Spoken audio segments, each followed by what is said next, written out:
दोस्तों कल्पना कीजिए, एक छोटे से शहर हावड़ा से आई एक मासूम लड़की सपनों की उड़ान भरने लखनऊ पहुंचती है। उसका नाम चलिए रिया रख लेते हैं। एक उभरती हुई डॉक्टर KGMU के पैथोलॉजी डिपार्टमेंट में MD की पढ़ाई कर रही है। ठाकुरगंज के एक साधारण PG हॉस्टल में रहती है। दिन रात किताबों में घुसी मरीजों की जिंदगियां बचाने का ख्वाब संजोए। जुलाई 2025 का वो महीना जब सब कुछ बदल गया। एक दोस्त मिला, डॉक्टर रमीजुद्दीन, उसी डिपार्टमेंट का रेजिडेंट, उत्तराखंड के खटीमा का लड़का, सहारनपुर का कनेक्शन, आगरा मेडिकल से MBBS नीट PG में रैंक 2007, बाहर से एक सज्जन डॉक्टर, सफ़ेद कोट में मुस्कुराता हुआ लेकिन अंदर से एक भेड़िया, लब जिहाद का शिकारी। नमस्कार दोस्तों, मेरा नाम है शुभम गुप्ता और आप देखना शुरू कर चुके हैं VK न्यूज़। और आज हम आपको सुनाएंगे लब जिहाद की वो कहानी जिसने देश के उभरते हुए सितारे की रोशनी को अंधेरे के साए में कहीं गुम कर दिया। तो चलिए बिना देरी किए शुरू करते हैं इस दर्दनाक कहानी को।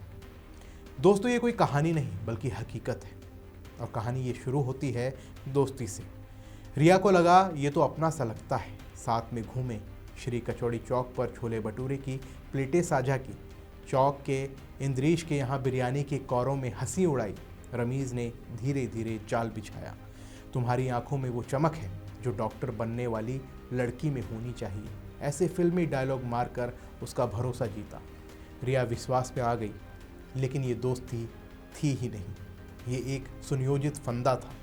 10 अगस्त की वो शाम रमीज़ रिया के किराए के कमरे में पहुंचा। शादी का सपना दिखाया, दिल को छुआ और फिर जबरन शारीरिक संबंध बनाए। रिया ने मना किया, लेकिन शादी का वादा सुनकर चुप हो गई। उसके बाद रमीज़ हर हफ्ते आता, हर बार वही झांसा, हमारी शादी होगी, बस थोड़ा इंतज़ार करो। रिया का कमरा उसका शिकारगाह बन गया। एक बार तो वो अपने हुसैनाबाद के मकान पर उसे ले गया। वहाँ भी इच्छा के खिलाफ वही सब हुआ। दोस्तों ये प्यार कहाँ था, ये धोखा था, एक निर्दोष लड़की का शोषण।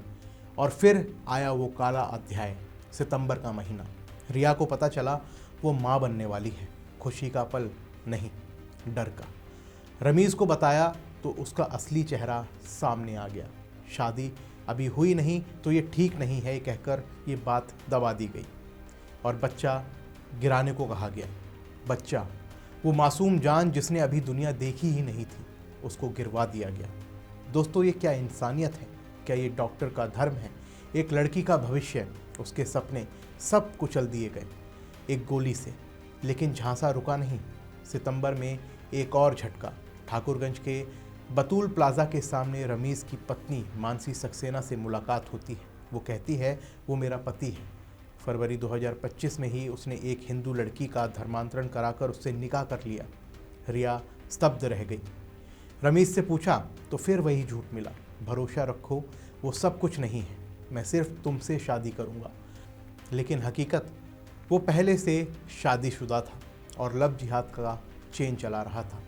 एक के बाद एक हिंदू लड़कियों को फंसाकर, धर्म बदलवा कर। ये साजिश है दोस्तों।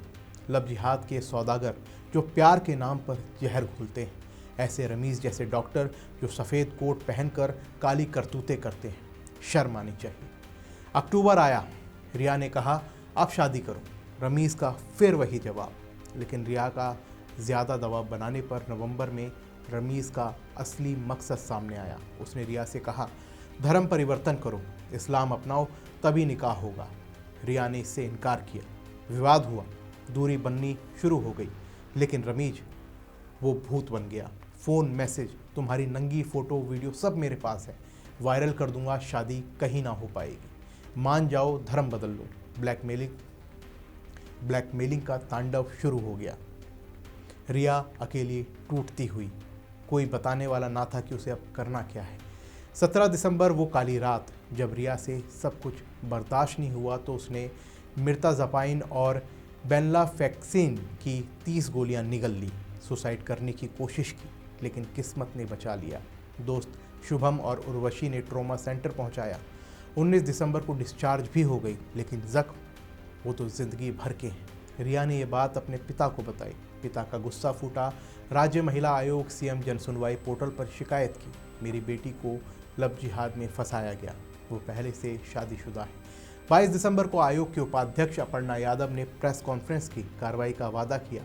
24 दिसंबर को विशाखा कमेटी की रिपोर्ट पर केजीएमयू ने रमीज को सस्पेंड किया, परिसर में एंट्री भी बैन कर दी, जिसके बाद एफआईआर दर्ज हुई। ब्लैकमेल, धर्मांतरण, दबाव, सुसाइड के लिए उकसाना जैसी धाराएं लगाई गई, लेकिन रमीज वो फरार हो गया। उसे मंगलवार को कमेटी के सामने पेश होना था, लेकिन उसका फ़ोन स्विच ऑफ मिला। केजीएमयू ने चेतावनी दी, सहयोग ना किया तो सख्त एक्शन लिया जाएगा। दोस्तों, रमीज एमडी पैथोलॉजी की 20 सीटों में से एक बीसी ओपन से आया था, लेकिन यहाँ गलती केजीएमयू प्रशासन की भी है। उसका बैकग्राउंड चेक नहीं किया गया।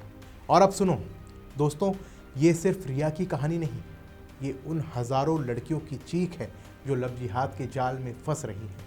लोग कह रहे हैं, रमीज जैसे डॉक्टर, तूने डॉक्टरी पढ़ी, मरीज बचाने की कसम खाई, लेकिन एक बेटी को मारने की कोशिश, तू राक्षस है, लव जिहाद का पिट्ठू।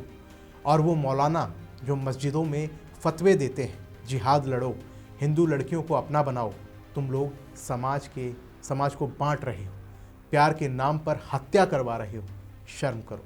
ये सवाल उठता है कि मेडिकल कॉलेजों में बैकग्राउंड ठीक से चेक क्यों नहीं किया जाता। ऐसे सौदागरों को फांसी दो, वरना ये जहर फैलेगा। दोस्तों, रिया की कहानी खत्म नहीं हुई, ये लड़ाई अभी बाकी है। क्या लगता है आपको, ऐसे अपराधियों को फांसी की सज़ा मिलनी चाहिए या सिस्टम को अभी और सुधारने की ज़रूरत है? कमेंट में अपनी राय हमें ज़रूर दें और इस वीडियो को ज़्यादा से ज़्यादा शेयर करें ताकि लोगों के पास ये जागरूकता फैले। जय हिंद। वीके न्यूज़, राष्ट्र के नाम।